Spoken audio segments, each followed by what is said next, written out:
Manipur NATTANA MALEMGI ATOPPA MAPHAMDA PHANGDABA SANGAI KANNABA AMADI AKOIBAGI PHIVAM NGAK SHENDUNA THAMNABA HOTNARIBA Environmental Social Reformation and SANGAI Protection Forumgi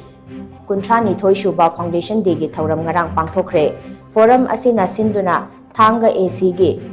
Kordak Dam Community Hall da Pangthokiba Thouram aduda Forum asigi hanagi Secretary General amasung LDA gi Chairman M Ashni Kumar Chief Conservator of Forest L Joy Kumar amadi Directorate of Environment and Climate Change ki Director T Braza Kumarna maru oiba mithung langsing oina saruk yakhi Thouram adugi saruk ama oina Forum asigi laikhidraba member mangagi mafamda ikai khumnaba utpa oina minute ani tumina lepki Thouram aduga mari leinana M Ashni Kumarna hai Loktak Pat Kanba haibasida Kaibul Lamjau National Park su kangadawribani matam amada Kaibul Lamjau National Park manungda Khunja singna changduna nongmagi charat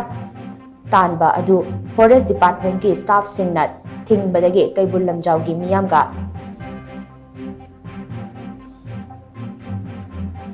Kaibul Lamjau National Park ki Forest Staff singa muknaba kaya thoklamki adubo haujikti Kaibul Lamjau gi miyam su wakhal tarakle malem gi mafam ataida phangdraba tanglaba sangai asi kandaba yade haiba wakhalon aduna mangda thamlaga Kaibul Lamjau gi miyamna sangai kannaba thawai yauna honarakle amaromda Environmental Social